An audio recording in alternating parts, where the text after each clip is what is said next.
जय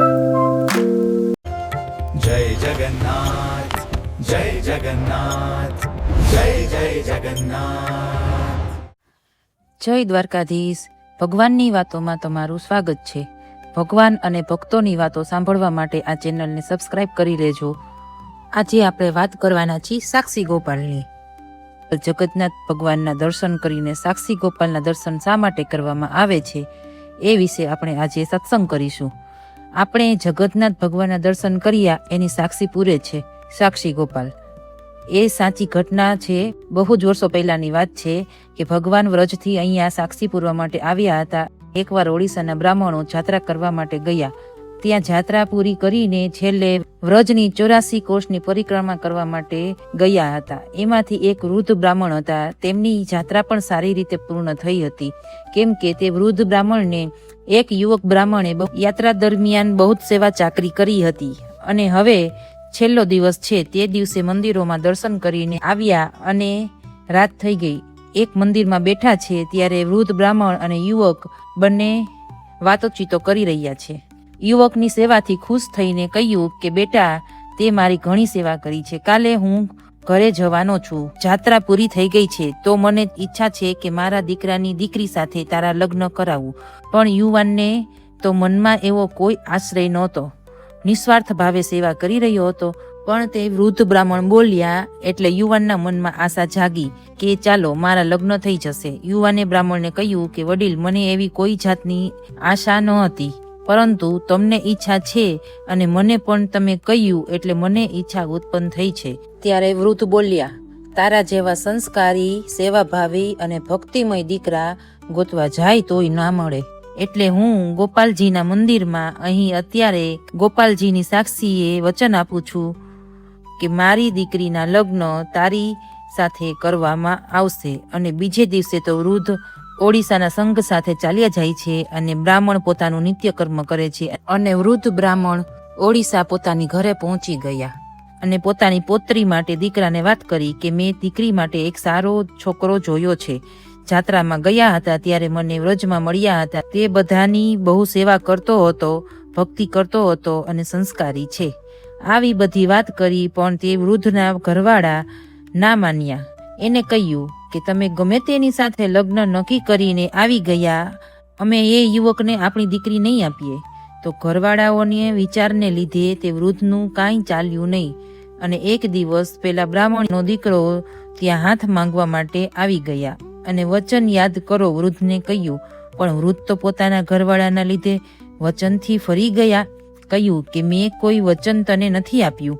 ત્યારે તે યુવાન બોલ્યા કે મારે એવી કોઈ ઈચ્છા ન હતી, પરંતુ તમે મને કહ્યું હતું કે મારી પોત્રીના લગ્ન તારી સાથે કરાવીશ એવું વચન આપ્યું હતું, એટલે હું અહીંયા લગ્ન કરવા માટે આવ્યો છું। તમે લગ્ન ના કરાવો તો કાંઈ વાંધો નહીં, પરંતુ તમે એ તો સ્વીકારી લો કે મને લગ્નનું વચન આપ્યું હતું।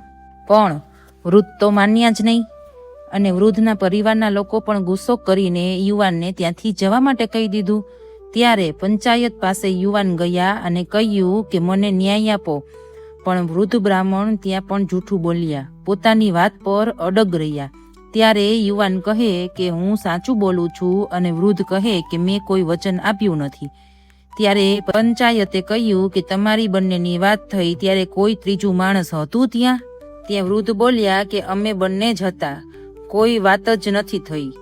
પણ યુવાન આંખો બંધ કરીને વિચારવા લાગ્યા અને કહ્યું કે કોઈ ત્રીજા વ્યક્તિ તો ના હતા, પરંતુ ત્યાં ગોપાલજીની મૂર્તિ હતી જેને અમારી વાતો સાંભળેલી।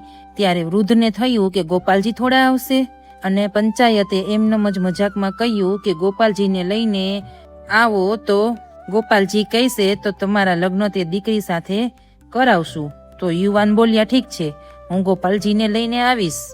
યુવાન તો વૃંદાવન ગયા અને ગોપાલજીને કહ્યું કે ચાલો મારી સાથે, તમારી સામે તે વૃદ્ધ બ્રાહ્મણે મને વચન આપેલું હતું, હવે ચાલો, ગામના લોકોએ સાક્ષી માટે તમને બોલાવ્યા છે, તમે સાક્ષી આપો। પણ ગોપાલજીની મૂર્તિ તો એમ નમ જ ઊભી છે, કાંઈ બોલતી નથી।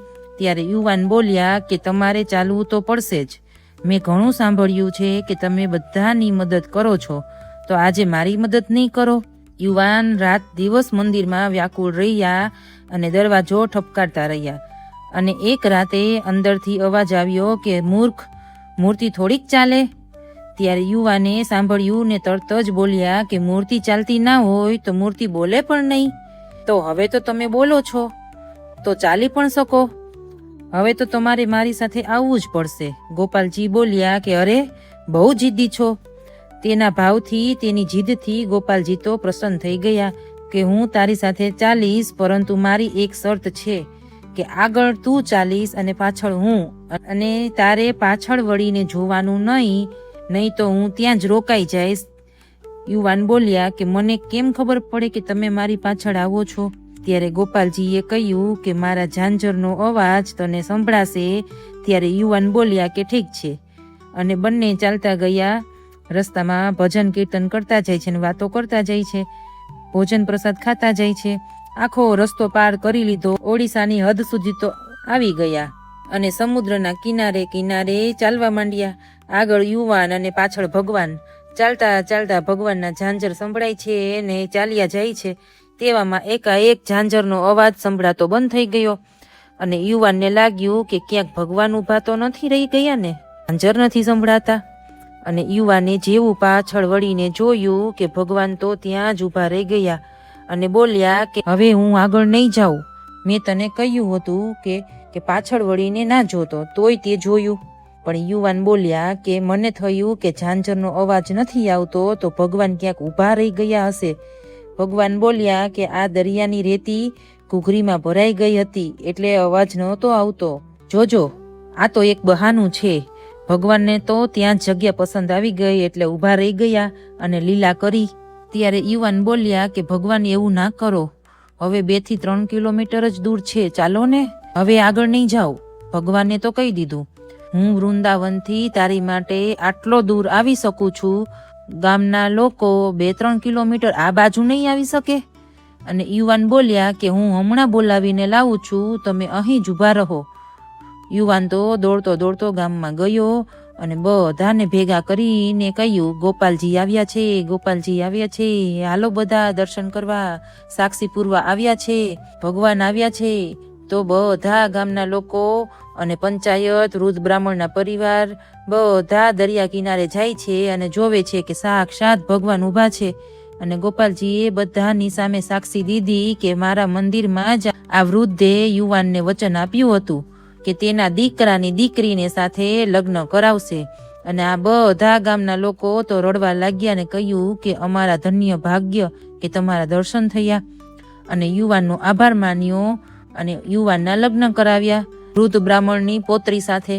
આવી રીતે ભગવાન વ્રજથી સાક્ષી પૂરવા માટે ઓડિશામાં આવ્યા હતા અને ત્યારથી તે સાક્ષી ગોપાલ કહેવાણા. આજે પણ ઓડિશામાં સાક્ષી ગોપાલ સ્થિત છે. આપણે ભગવાન જગન્નાથના દર્શન કર્યા એનું પ્રમાણ શું છે? જો તમે જગન્નાથ ગયા હોય અને દર્શન કર્યા હોય તો પ્રમાણ શું છે? તો પ્રમાણ એ કે જગન્નાથ ભગવાનના દર્શન કરીને સાક્ષી ગોપાલના દર્શન કરવાના હોય છે, તે સાક્ષી પૂરે છે, એટલે જ તો સાક્ષી ગોપાલ કહેવાય છે. તો બોલો, જય જગન્નાથ. આપણે આવી જ રીતે ભક્ત અને ભગવાનની વાતો કરીશું. હજી તો ઘણા એવા ભક્તો છે જેના ભગવાનને સાક્ષાત કામ કર્યા છે. સબસ્ક્રાઇબ કરી લેજો આ ચેનલને. તમારે આગળ કયા ભગવાન વિશે સત્સંગ સાંભળવો છે તે કોમેન્ટ કરીને જરૂર જણાવજો. બોલો જય દ્વારકાધીશ.